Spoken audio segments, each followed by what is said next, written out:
The only official business before this board, and we are going to forego the Pledge of Allegiance and the invocation, is item 1 on the agenda, discussion and possible action, Ray, accept the various proposals for repayment to Mohave County by the indebted districts for their portions of the overpayment, including interest, in the Trans-Western Pipeline property tax case. Mike, can I have some background on this for the board members?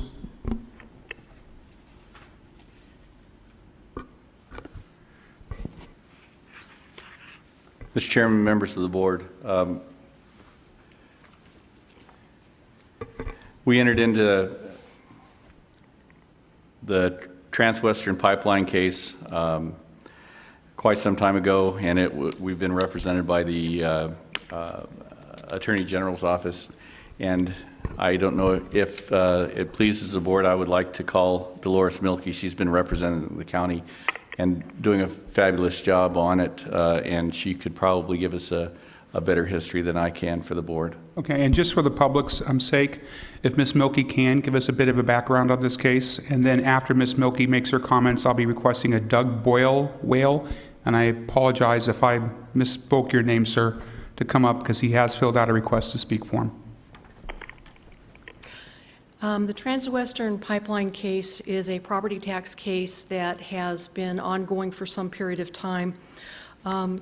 It included several years' worth of taxes, and as I said, the case itself has been ongoing for some period of time, and as each year accrued, that year was consolidated into the overall case itself. Trans-Western covers not only 7 different counties in Arizona, but other states as well. And there were various legal issues as to regard to the base amount of valuation that was appropriately attributable to Arizona and therefore to the various counties in Arizona that were impacted. Eventually, there was a settlement that was reached in June of this year that was believed by all counties and the Attorney General to be the best resolution that we could come up with, even though it was not the resolution that we would have liked to have had, because basically it made all the counties responsible for repayment of taxes for several tax years. The judgment itself allowed for either a lump sum payment of what was owed by each county, or it allowed the county to enter into agreement with the plaintiff to have the 2014, 2015, and 2016 taxes be offset against the amount that was owed. My understanding is that Mohave County chose to pay the entire amount up front. The secondary part of it is the various districts that were impacted that did receive the benefit of the taxes during these tax years, and the fact that those districts then needed to repay or need to repay Mohave County the amount that was attributable to each of them on a fractional basis. I don't know if that gives enough of a background. I think it does. Thank you very much, Ms. Milkey. Can I have Mr. Doug Bolwell approach, and if you could, sir, and I probably got your name wrong, if you could state your name and your address for the record. Yeah, for 67 years I've been used to people butchering the last name. So I apologize. Not a big deal. Last name is Boulware, Doug Boulware. I live at 2870 South McLean in Pinyon Pine. I'm the chairman of the board of Pinyon Pines Fire. And we have come and talked to some supervisors about the problem that we have here. First off, let me say is we understand that we have a debt and that we have to repay that debt. That's not a problem. We agree with that. What we did not agree with initially and to this day was the 4.5% that they wanted to charge us, because as all small districts are, we fight for every penny that we can. And I would encourage you to go and look at our financial record to find out, how stable we are, what we've done in the last 10 years as far as building and stuff. And it pains us to have to raise taxes to go back and to pay this debt, but we know we have to, so we'll do whatever we have to do. What we're looking for is some sort of relief on the tax that, or the interest rate, I'm sorry, that we have to pay on this. If you look historically at what we've received from the county, it's been less than 1% on the bulk of money that you have in a holding fund for us. We would very much like to be able to pay you back at whatever rate you're paying us at. That would help us fund what we're doing. Now, let me give you a little background. In the last 4 years, we've responded 200 times out of our district and to other districts that we don't get paid for. We have to take people out. That's fine, sir. You can have a few more seconds. Don't worry about that light. All right. We've responded over 200 times out of our district. We had a structure fire 2 nights ago out of our district.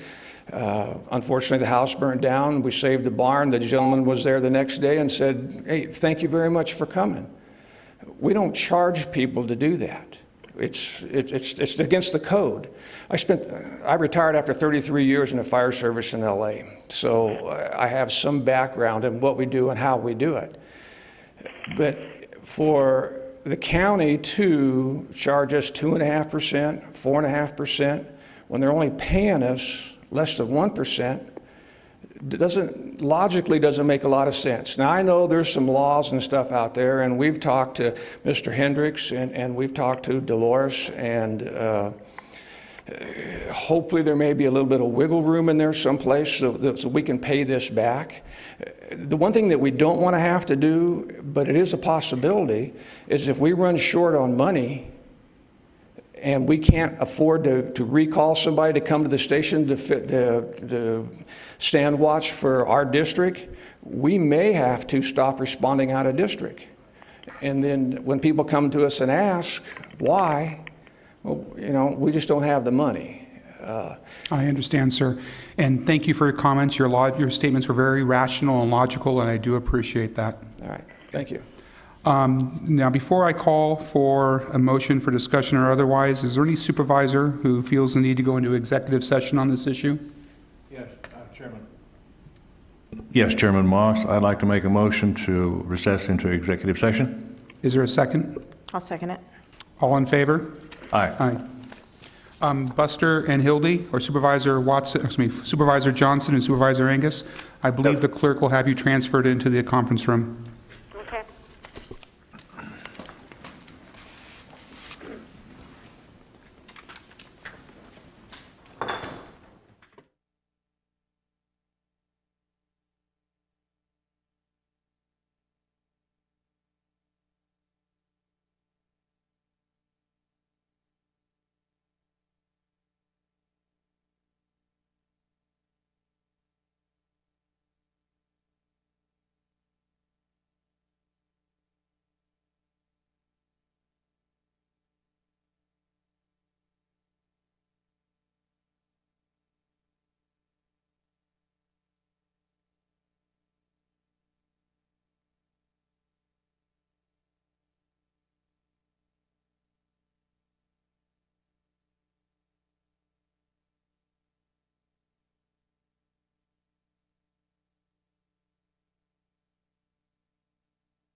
believe this chair.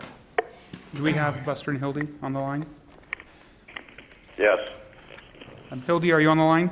I am here. Great. I'm calling this meeting back to order.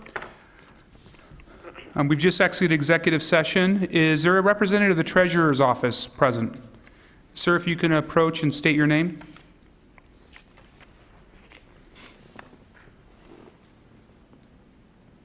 Good afternoon. My name is Bill Barker. I'm the Chief Deputy Treasurer. Mr. Barker, one or two members of the Board of Supervisors may have questions for you. Sure. And I'll let that go to the supervisors on the phone first. Supervisor Johnson, do you have any questions? Yes, Mr. Chairman. The question I have is, if the board is so inclined to go with the 1% interest rate, what are the costs associated with the Treasurer's Office? At 1%, will you be able to recoup any losses plus the loss of employee time to handle whatever paperwork? I guess, what is the rate that the lowest rate that the Treasurer's Office could go and still function? Well, first of all, incrementally, there probably isn't a great deal of effort associated with this at all. Okay, so there's not, as far as the percentage difference between what we would anticipate earning otherwise and what we would be getting with 1% shouldn't be impacted by this part of it. There's no additional incremental cost to the Treasurer's Office to collect this money, okay? The treasurer, though, in wearing the investment hat, wants to try to get, for the $100+ million that is county funds that are invested, as high a rate as she can. Okay, and we have other members of the investment committee who are here and know exactly how that works. So if it's decided to go to a lower rate, the lowest amount that I would think that the treasurer, and again, I can only speak on her behalf, she's not available, would be willing or would be acceptable to her would be 1.85%, which is what the RLC rate is. We currently make less than 1% on one-year investments, which is absolutely true, but we are also anticipating, as we have for the last 3 years, that those rates will start, ratcheting up at some point, so the investment rates will improve. So if we go with the 1%, and again, I certainly sympathize with what's going on with Pinyon Pines and Hackberry as well. They're in a position where they were really hit hard by this, and they're very small districts. But the fact that we're loaning to these districts money at 1% when we could be getting more than that elsewhere is a countywide decision from an investment point of view. That's the best way I can represent it from the Treasurer's Office. So, Supervisor Johnson, I can only say that the cost to us is not significant as far as out-of-pocket, any effort. The cost and what the difference is from what we can earn on that money probably is not real significant over the next year anyway, because rates are probably going to stay low for a while. We make the investment people talk about the return being 25 basis points. They would rather say that than 1/4%. That's what we're earning on the one-year money now, the money market type stuff. So as what was pointed out before, yes, we're paying very low rates because we are also investing in very secure instruments, U.S. agency bonds, or money market or corporate savings. It's government savings through a corporate branch. And if I could, sir, because I understand that your rate for long-term investments is 1.85%, if I understood you correctly. So assuming that's the baseline for a long-term investment, and that would be going into the market and going into the bond market and other investment portfolios, the difference with this situation is that if we impose an interest rate in order to collect more money, we're actually collecting it from our taxpayers. We're not out there in the market earning a profit on our investment. We're squeezing our taxpayers harder for that additional 0.85% or more rate. Would you agree that there's this distinction between your normal investment activities and this particular circumstance? Yes, with one qualification. Sure. You're talking about a select group of taxpayers in that authority, okay? And that doesn't apply to everybody else. Everybody in the county is going to help participate in this if we get a lower investment rate.